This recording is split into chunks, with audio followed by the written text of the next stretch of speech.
네, 할렐루야. 아멘. 오늘 말씀은 가나안 정복을 위해서 여호수아를 따라 하나님의 일하심을 경험한 이 이스라엘 백성들이 가나안 땅에서 허락하신 땅을 정복해 나아가는 사사기의 마지막 내용입니다. 그들의 신앙 시작은 하나님의 백성으로 전쟁에 임하였고 또 순종하였고 그리고 정결함을 지키기 위해서 힘쓰는 삶을 살았습니다. 그런데 남겨진 가나안의 우상과 육적인 편안함 때문에 남겨놓은 이 원주민을 통해 이스라엘 백성들이 죄에서 벗어나지 못하는 삶을 살아갔습니다. 그리고 이제 하나님이 직접 다스렸던 이 시대에서 이제는 왕정 시대로 바뀌는 시작이 오늘 마지막 사사기의 말씀입니다. 하나님이 인도하시고 다스리고 있는 이 상황 속에서도 그들은 성공에 대해 목이 말랐습니다. 그래서 하나님의 다스림을 보지 못하였고 하나님의 백성으로 내가 가져야 할 권리는 또 누리고 싶었습니다. 그러나 그들은 하나님의 백성다운 삶을 살아가지 못하는 것이요 바로 오늘 사사기 시대 이스라엘 백성들의 모습인 것입니다.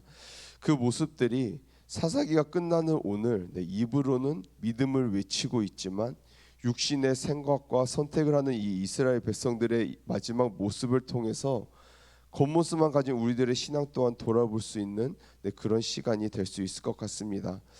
아직까지 이스라엘 연합의 지파의 문제는 쓰러져가는 베냐민 지파였습니다. 이전의 전쟁을 통해서 남겨진 이 베냐민 자손들이 기업을 세우려고 했지만 그것까지는 턱없이 부족했습니다. 그래서 계속해서 그들은 베냐민 지파의 후대를 어떻게 남길까, 민족의 숫자는 어떻게 늘릴까 하는 방법을 찾고 있었습니다. 그래서 그 결론이 자신을 통해서가 아니라 다른 사람을 통해서 결혼을 하게 만드는 것이었습니다. 그래서 아까 말씀드렸던 것처럼 전쟁을 치르고 사람을 죽이고 남의 것을 빼앗는 일을 행하였습니다. 그런데요, 그것은요 성경적으로 내 이웃을 사랑하지 못하는 남의 것을 훔치지 말라는 그 십계명을 어기는 불법적인 일을 행한 것과 동일합니다. 지금 이들의 삶은요 하나님과의 교제가 없는 상태입니다. 그래서 겉으로는 철저한 그리스도인인 것처럼 행동을 하지만 그 안의 삶은 그리스도인다운 삶을 살지 못하고 있는 것입니다. 오늘 본문 18절 말씀을 보시면요 그들이 미스바에서 나눴던 언약을 아직까지도 맹신하고 있습니다. 사실 그 언약의 내용은 하나님과의 합의된 내용이 아니었습니다. 이 말씀을 보시면요 그러나 우리가 우리의 딸을 그들의 아내로 주지 못하리니 이는 이스라엘 자손이 맹세하여 이르기를 딸을 베냐민에게 아내로 주는 자는 저주를 받으리라 하였음이로다. 아멘. 그들의 삶은 분명 하나님께서 이 땅 가운데 역사하시는 것을 알고 있었습니다. 그래서 깨달음도 주시고 전쟁 가운데 승리하게 하셨다라고 그들 마음 가운데 확신하고 있었습니다. 하지만 그들이 필요할 때만 주님을 찾았기 때문에 무엇이 하나님의 뜻인지 정확하게 분별하지 못하는 그 가운데 있었습니다. 그런데요 우리도 마찬가지 아니겠습니까? 우리의 신앙이 내가 어려울 때 또 나의 힘으로 안 될 때 주님을 찾는 신앙을 갖게 된다면 하나님께서 우리를 통한 계획하심을 깨달을 수가 없을 것입니다. 여러분 왜 이런 형상들이요 계속해서 일어나게 되는 것일까요? 문제가 해결되면 다시 우리들의 발걸음이 세상 가운데로 돌아가기 때문에 그렇습니다. 이전의 삶을 향해서 우리의 발걸음이 향하고 있기 때문에 그렇습니다. 이런 문제들은 우리가 성경의 지식이 많다고 해결되는 그런 문제들이 아닙니다. 우리가 늘 말씀과 기도를 하고 주님과 매일매일 교제를 하고 있을 때 주님의 마음과 뜻을 우리가 이해할 수 있게 되는 것입니다. 순간적인 신앙은 말 그대로 그 상황만 지나가게 될 뿐입니다. 그리고 우리의 믿음 또한 지금만 지나가면 되지 하면서 다시 세상의 방법과 생각으로 똘똘 뭉쳐 나가게 되는 것입니다. 그런 신앙을 가진 이스라엘 백성들의 신앙을 보면요 꼭 시한폭탄과 같습니다. 전쟁 가운데 주님의 뜻에 따라 승리한 그들은 지금 자신의 생각이 지금 주님의 뜻 안에 있다는 착각을 하는 모습을 갖고 있는 것입니다. 나는 하나님의 뜻 안에 있다라는 그 착각이 무엇이든 내 뜻대로 하는 것이 하나님의 뜻이니까 이렇게 해도 된다라는 그런 시한폭탄과 같은 생각을요 지금 그들이 갖고 있는 상태입니다. 여러분 무식하면 용감하다라는 그 말씀을 잘 알고 계시죠. 이스라엘 백성들은 지금 하나님의 존재는 알기에 그들의 신앙의 무지는 굉장히 용감했습니다. 이런 신앙으로 생긴 문제의 그 첫 번째는요, 바로 죄에 대한 두려움이 없다는 것입니다.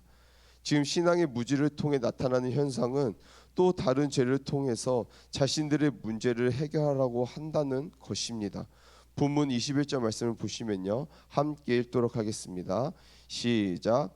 보다가 실로의 여자들이 춤을 추러 나오거든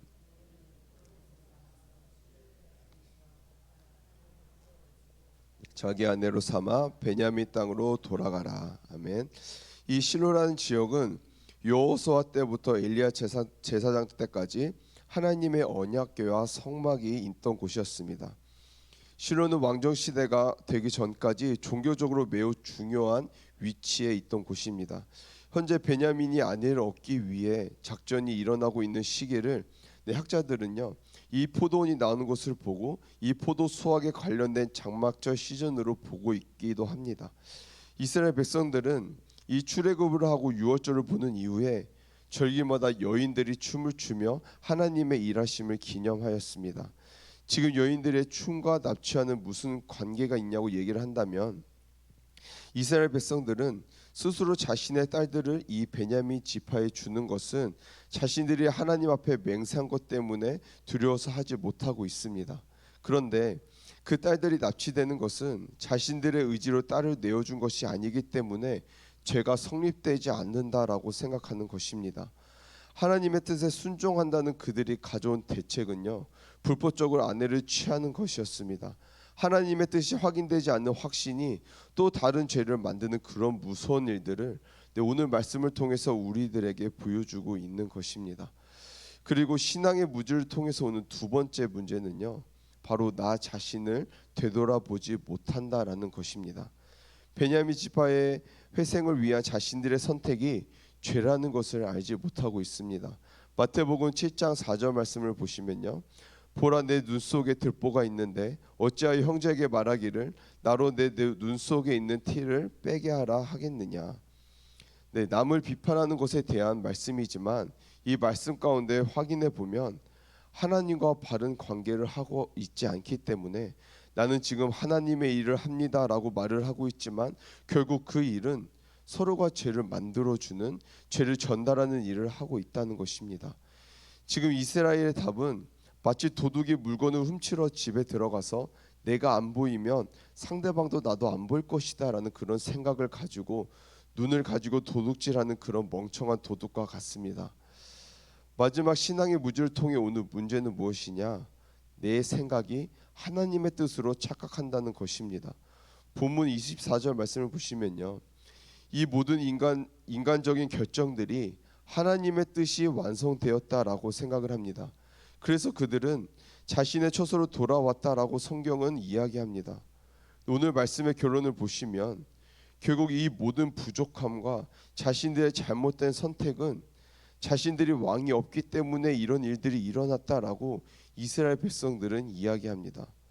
여러분, 이스라엘 백성들은 자신들의 삶의 이유가 내 자신이었습니다.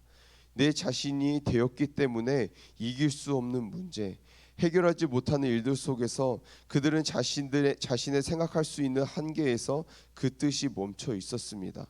그리고 그 한계의 생각이 내가 아니라 하나님의 뜻이라는 착각을 갖고 살아가고 있는 것입니다. 그래서 자신들의 인생이 성공하지 못하고 지금 어려운 상황 가운데 있는 모든 것들을 다른 것에 책임을 전가하는 삶을 살아가고 있습니다. 베냐민 지파를 멸망하게 왜 자신들의 분노로 승리하게 하셨냐고 주님을 탓합니다. 그리고 자신들이 베냐민 지파를 도울 수 없는 그런 상황도 주님 앞에 언약한 이유 때문이라고 또 말합니다. 그들의 인생은 모든 것이 주님을 바로 알지 못하는, 자신들에게 문제가 있다라는 것을 바라보지 못하고 결국 자신들이 선택한 모든 것은 옳다라고 이야기합니다.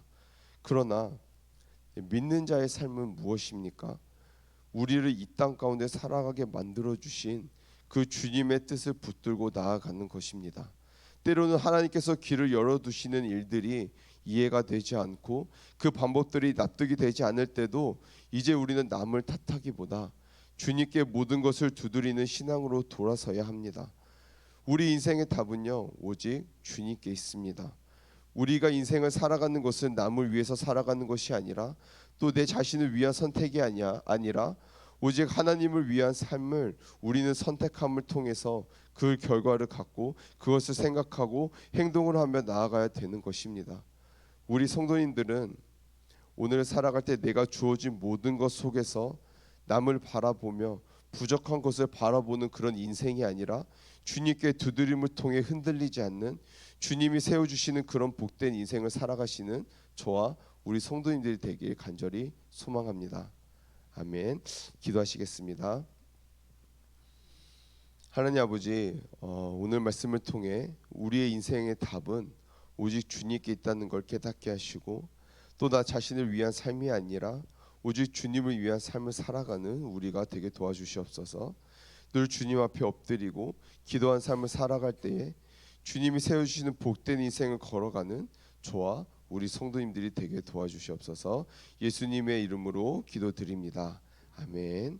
주기도문 하시겠습니다.